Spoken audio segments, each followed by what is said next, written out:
Asyik.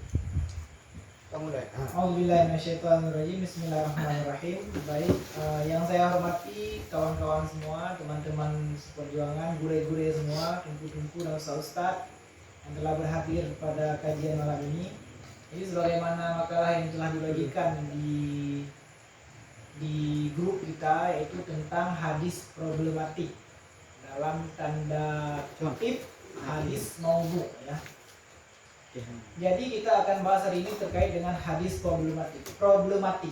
Sebagaimana yang kita tahu, problematik itu artinya dipermasalahkan. Sebenarnya tidak ada hadis Nabi yang dipermasalahkan. Pada masa Nabi semua hadis itu bersifat autentik dan tidak ada yang dipermasalahkan. Karena semua sahabat menerima langsung dari Nabi dan memahami hadis-hadis tersebut. Lalu kenapa ada hadis yang dipermasalahkan? Ya. Hadis-hadis yang dipermasalahkan itu baru muncul pada masa Ali bin Abi Thalib. Ya. Sejak masa Ali bin Abi Thalib hingga seterusnya baru muncul hadis-hadis yang bermasalah. Di samping hadis-hadis bermasalah muncul, juga pemahaman terhadap hadis ini yang dipermasalahkan. Jadi hadis yang dikatakan hadis problematik itu dari dua sisi. Yang pertama dari sisi kemunculannya setelah masa Ali bin Abi Thalib muncul hadis palsu dan lain-lain. Yang kedua yaitu orang-orang tidak lagi memahami hadis dengan baik. Makanya hadisnya itu yang disalahpahami, maka dikatakan hadis problematik. Ulama-ulama banyak mengarang cara atau solusi untuk memahami hadis secara baik dan benar. Di antaranya Imam Syafi'i, beliau membuat kitab yang bernama Ikhtilaf Ahadits ya. Ikhtilaf al-Ahadits, yaitu mencakup bagaimana memahami hadis-hadis yang kontroversial yang bertentangan secara zahir dengan ayat Al-Quran, ijma, akal sehat, dan dengan realita empirik dan sunnatullah. Ada juga ulama-ulama lain menamakan dengan istilah ilmu muskil ahadits, ilmu ta'wil ahadits dan ilmu talfiq ahadits. Itu solusi atau upaya daripada ulama untuk memahami hadis secara baik dan benar. Sebab muncul hadis-hadis problematik ini banyak. Ada 3 sebab yang bisa dikatakan. Kenapa bisa muncul hadis yang kontroversial misalnya? Kenapa bisa ada pemahaman-pemahaman ulama yang berbeda terkait dengan hadis? Yang pertama, karena tidak semua orang itu meriwayatkan dari Nabi, tapi mereka mendengar dari para sahabat lainnya. Misalnya yang menghadiri kajian Rasulullah itu berjumlah 20 orang. Hanya 20 orang itu yang mendengar, lalu orang ini menyampaikan ke orang lain. Ketika menyampaikan ke orang lain, bisa jadi ada lafaz yang berbeda. Ketika lafaz yang berbeda, dari satu orang ke orang lain disampaikan berbeda, maka di situ sedikit tidaknya akan berpengaruh kepada makna hadis. Maka karena tidak langsung mendengar dari Nabi, kemungkinan ada hadis-hadis yang bermasalah tadi gara-gara tidak langsung mendengar dari Rasulullah. Itu yang pertama. Rasul mengizinkan riwayat bil makna, mengizinkan.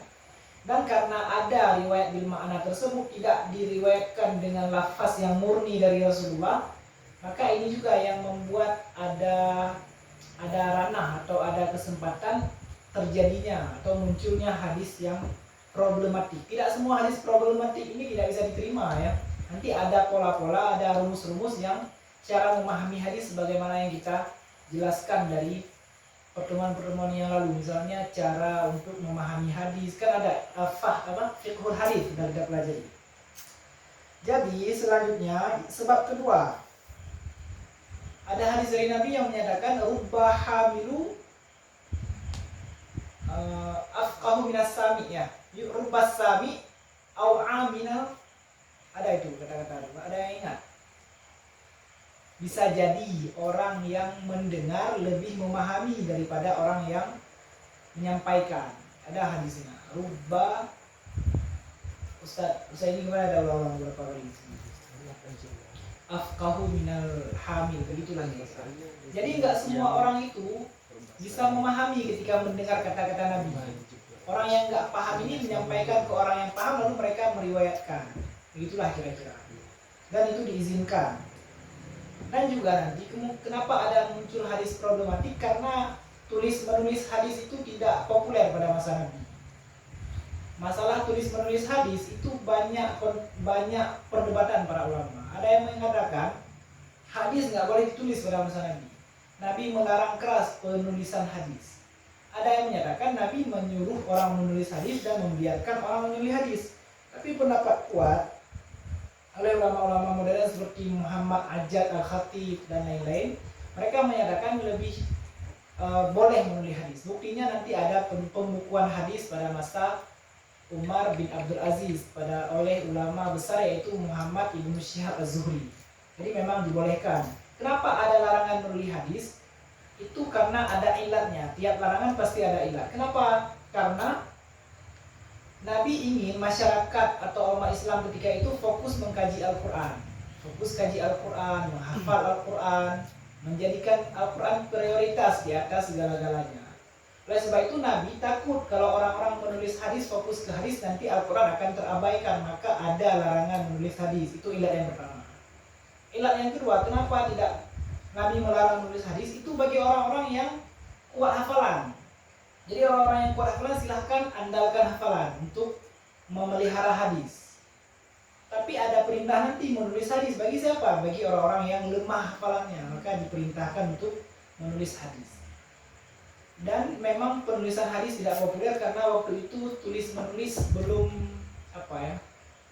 seperti sekarang ini, belum maksimal seperti sekarang ini. Kita tahu masyarakat Arab mayoritasnya adalah buta huruf ya. Tapi ada sebagian dari mereka yang bisa menulis, tidak semuanya buta huruf. Itu sebab-sebab. Sebab-sebab munculnya hadis problematik. Dan di antara hadis problematik atau hadis yang paling dipermasalahkan itu adalah hadis maudhu.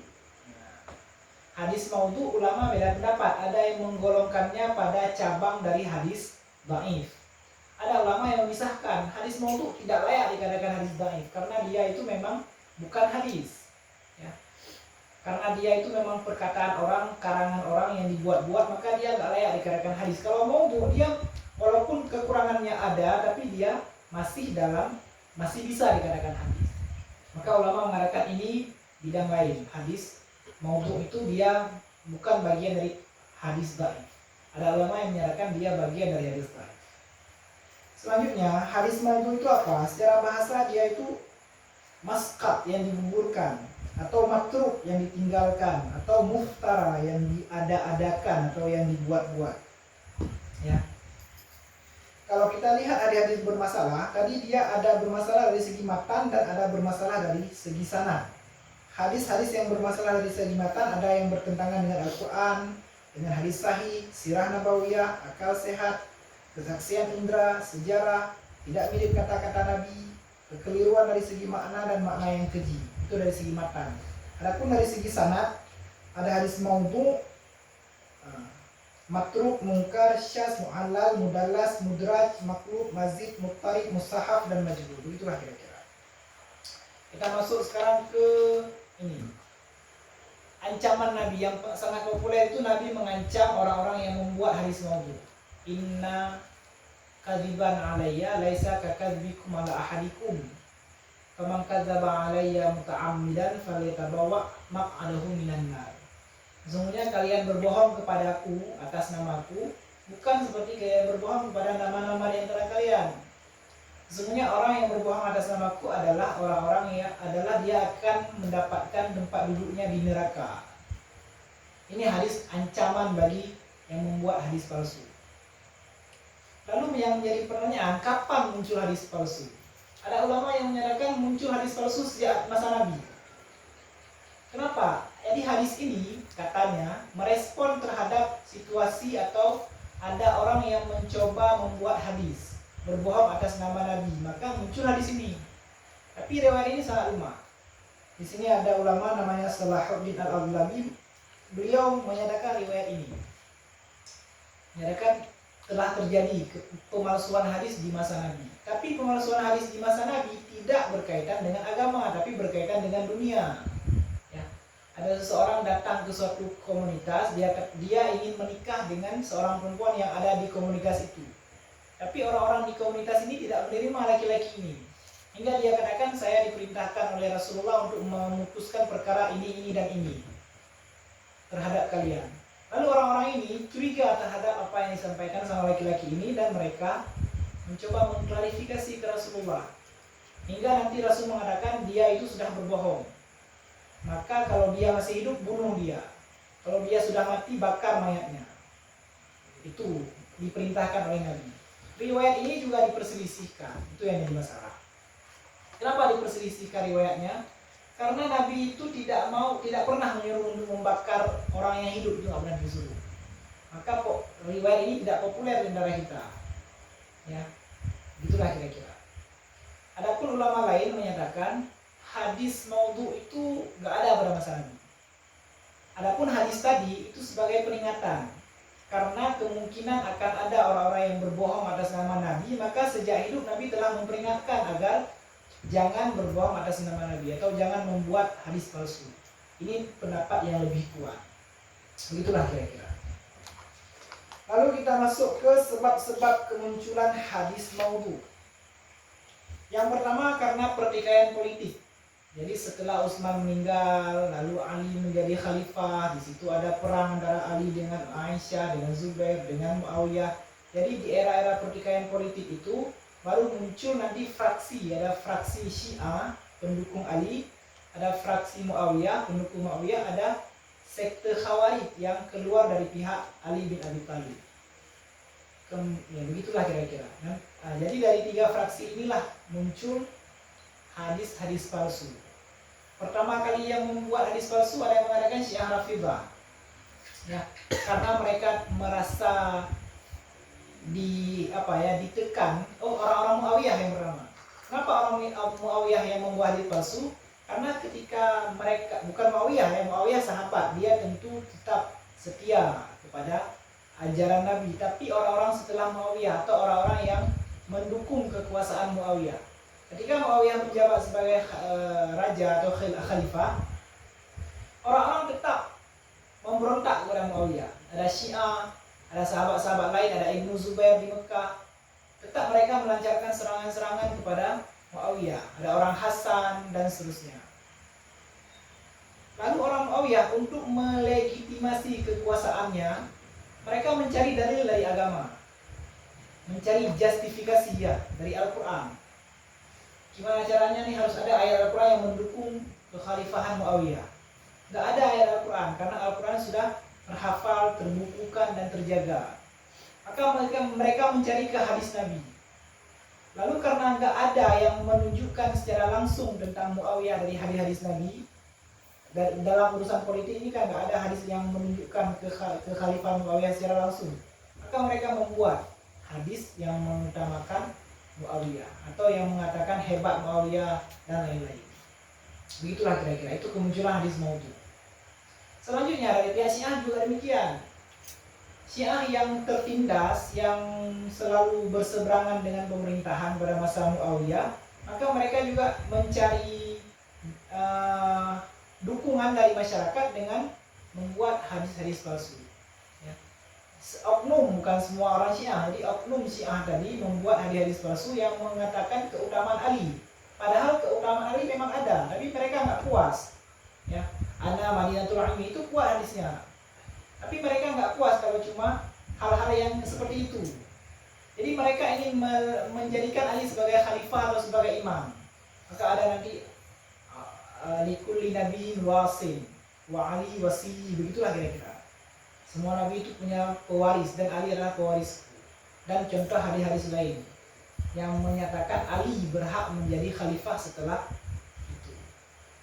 Dan juga mencela Muawiyah. Oknum Syiah tersebut juga mencela Muawiyah. Idza ra'aitum Muawiyah ala mimbar faqtuluh. Jika tengok Muawiyah di atas mimbar maka bunuh Muawiyah. Itu kan nggak ada hadis seperti itu. Jadi hadis yang dibuat-buat. Ali khairul bashar, itulah nanti.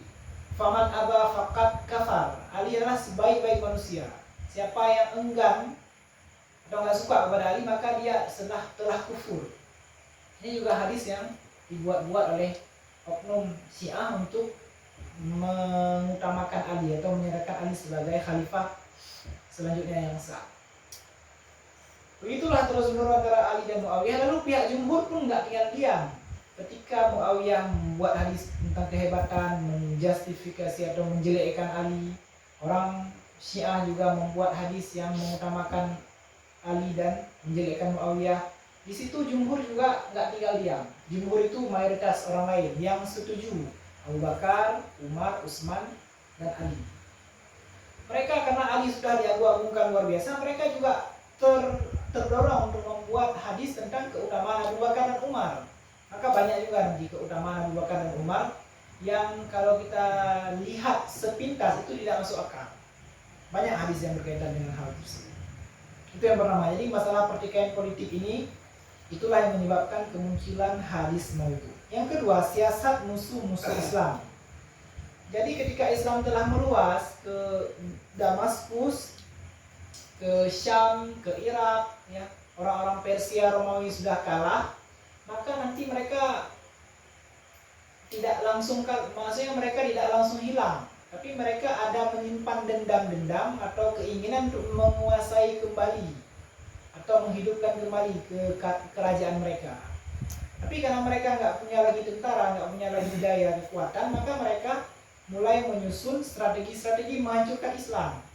Maka mereka nanti ada yang pura-pura masuk Islam, ada yang menghasut orang Islam. Salah satu cara menghancurkan Islam adalah dengan membuat hadis maudhu.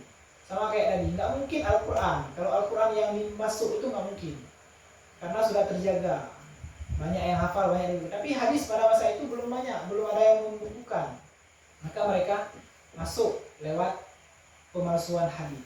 Termasuk pada masa kolonialisme, ketika dijajah India, Pakistan, Indonesia, itu kan orang Indonesia nggak berhenti melawan Belanda.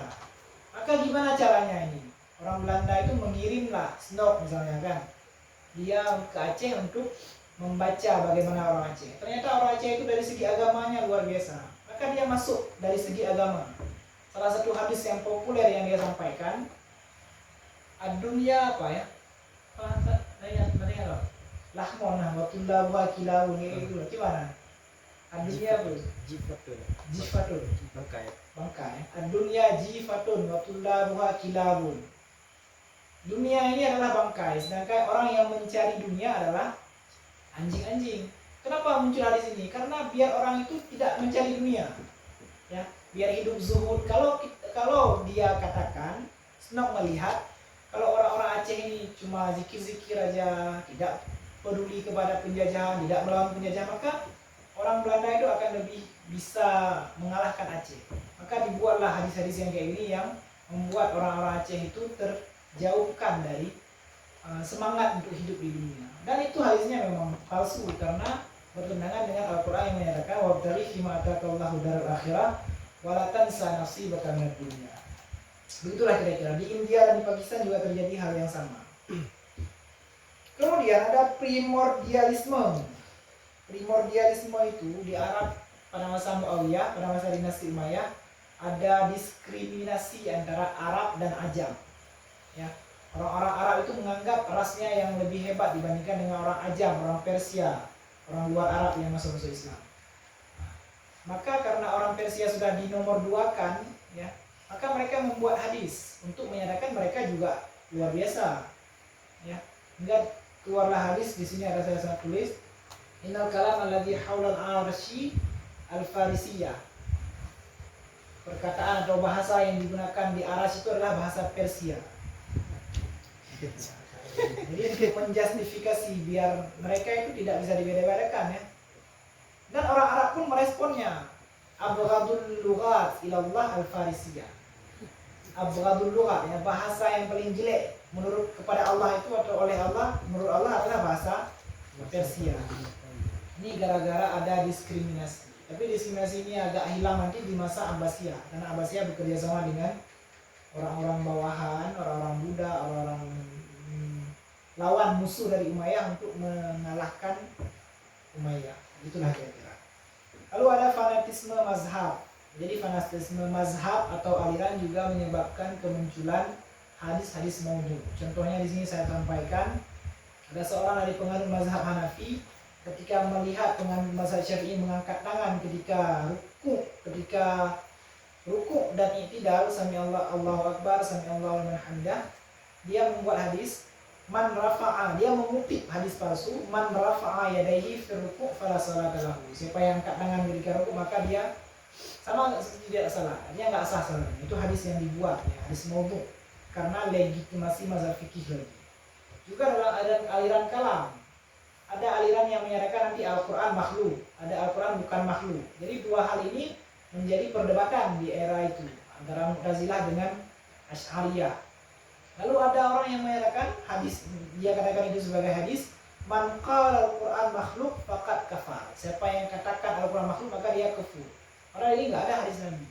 Kalau ini hadis Nabi mungkin orang nggak akan berselisih karena memang hadis. Tapi memang ini dibuat-buat untuk mendukung satu aliran dari mazhab tersebut. Setelah itu ada kultus individu.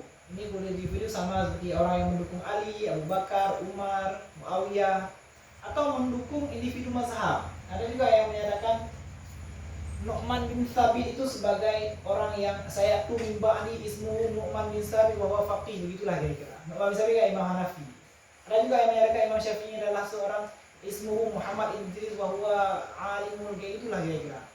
Jadi ini juga hadis palsu yang dibuat untuk mendukung individu, ya.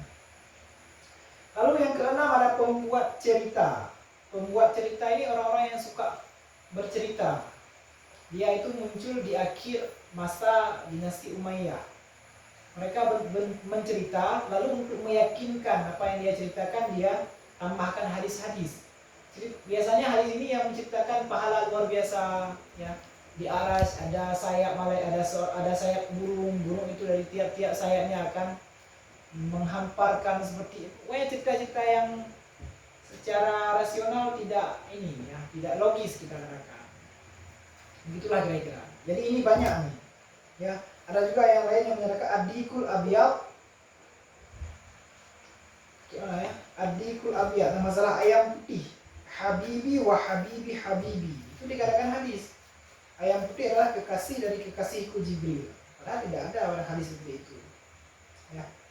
Ada khalaqallahu min kulli kalimatin tayran minqaruhu min dhahab wa rishuhu min marjan. Allah menciptakan dari sesuatu itu ada sayapnya dan ada paruhnya dari emas, bulunya dari marjan, mutiara. Jadi hadis ini adalah hadis palsu. Selanjutnya pendekatan pada penguasa. Jadi untuk ada juga nanti pada masa ini terkenal pada masa Abbasiyah, ya. Ada Al-Mahdi, beliau memanggil para ulama untuk mendengar riwayat hadis. Ada seorang yang menyatakan dia meriwayatkan hadis la sabaqa illa fi nasrin aw khafin aw hafirin aw janahin.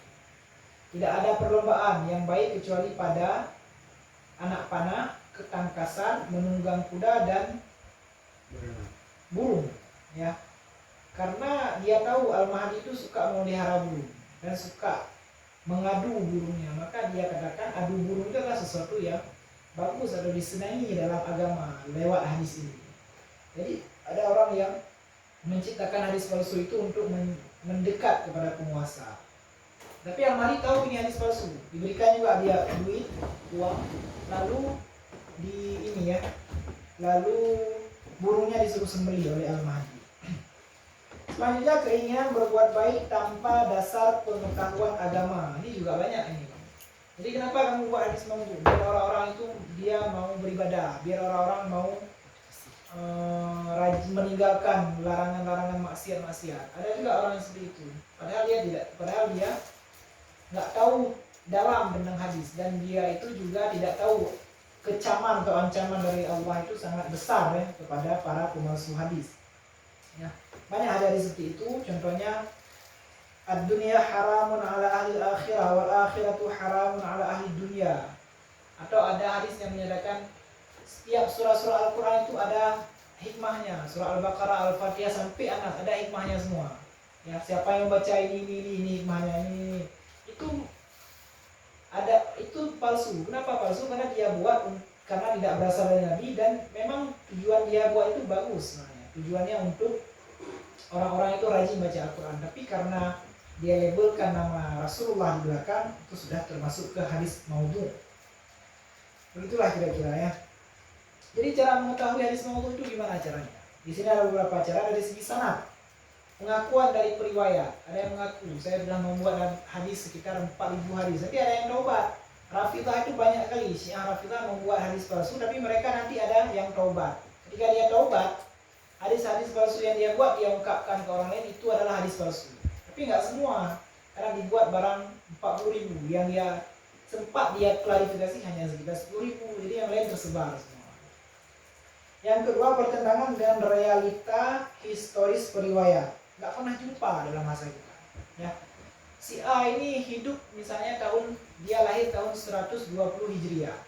Sedangkan yang dia katakan Sami'na atau An itu meninggalnya tahun 110, 120 ketika anak-anak dia kan nggak mungkin meriwayatkan hadis. Maka ini juga bisa dikatakan maudhu.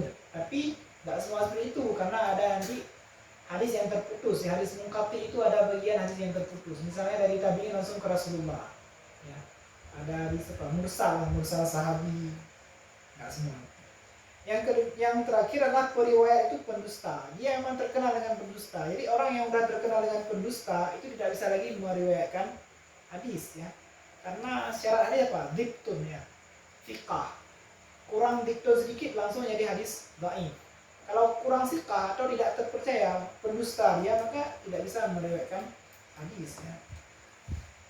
Yang kedua dari segi matan, lafaznya yang buruk. Untuk mengetahui lafaz ini agak sulit karena kita tidak ahli di bidang bahasa. Para ulama pun ketika memberikan contoh, ini lafaz hadis, ini hadis yang bermasalah dari segi bahasa. Mereka nggak menyatakan mana kata-kata yang nggak bagus di hadis itu, mana kata-kata yang tidak mencerminkan kata-kata Nabi. Tapi yang mereka garis bawahi adalah maknanya di situ. Makna hadis ini kacau, rancu, keji, tidak cocok disandangkan kepada Rasulullah. Contohnya nanti ada hadis Nabi itu mencium keningnya, bukan kening, ya, memasukkan mulutnya ke mulut Fatimah, ya. Hadisnya diriwayatkan bahwasanya Nabi ketika Isra Mi'raj dibawa oleh Jibril ke suatu tempat, lalu Nabi makan semakanan dari surga tersebut ketika menaiki Isra Mi'raj, lalu dari makanan itu baunya sangat enak, lalu menjadi darah daging Nabi, hingga Nabi pulang dan bersetubuh dengan Khadijah, lahir Fatimah. Jadi itu ceritanya sudah sangat ngawur. Dari segi sejarah itu salah. Kenapa? Karena Fatimah lahir sebelum Nabi Isra Mi'raj, Fatimah sudah ada. Itu yang pertama. Yang kedua, hal tersebut tidak layak disandingkan kepada Nabi, ya, karena ceritanya alam benda mesum atau porno atau hal itu. Nah, mungkin seorang ayah dewasa memasukkan mulutnya ke anak yang kecil, ya, anak perempuannya. Begitulah kira-kira. Jadi hal-hal itu sangat memalukan kalau ada yang menyatakan itu sebagai hadis Nabi. Ada hadis yang nanti bertentangan dengan realita. Ada hadis yang bertentangan dengan akal pikiran. Ada buktinya. Dan juga ada hadis yang dibuktikan dengan sah bahwasanya hadis itu palsu. Begitulah kira-kira untuk malam ini. Jadi sekian. Nanti ada lagi metode kritik hadis problematik, ya. Ada metode bahasa, yang saya bilang tadi. Kalau rancu berarti tidak diterima sebagai hadis. Yang kedua ada cara induksi, ya, yaitu meneliti satu hadis. Ada metode deduksi, melihat hadis yang bertentangan dengan akal, palsu, mustahil ada pada Nabi. Hadis ini bertentangan dengan akal, berarti hadis ini palsu, kan gitu. Ada premis-premisnya. Ada metode komparasi, bandingkan antara satu riwayat dengan riwayat lain, atau antara ini hadis ini ada di kitab ini, sedangkan hadis ini cuma dilafalkan secara bahasa saja. Tapi ini nggak kuat, berarti lebih kuat yang ada dokumennya. Nah, yang terakhir yang bertentangan dengan historis, ya. Contohnya ada hadis mengatakan man wulida lahu thalathatu aulad, siapa yang punya 3 orang anak, falam yusamma ahadihim Muhammad, salah satu anak itu tidak dinamakan dengan nama Muhammad, faqad jahula, maka dia bodoh. Itu hadis maudhu secara historis, karena para sahabat punya banyak anak dan tidak ada di antara anak-anak mereka yang bukan namanya Muhammad, atau tidak menamakan semua anak-anaknya dengan nama Muhammad. semuanya dengan nama yang berbeda-beda, nggak ada nama Muhammadnya. Sekiranya hadis ini benar, maka para sahabat akan menamakan anaknya dengan nama Muhammad. Salah satu anaknya dengan nama Muhammad. Tapi ada sahabat yang menamakan semua anak-anaknya 3, 4, 5 orang dengan nama selain Muhammad. Begitulah kira-kira terkait dengan hadis problematik dalam, yaitu hadis maudhu yang kita bahas kali ini. Jika ada yang bisa didiskusikan, silakan.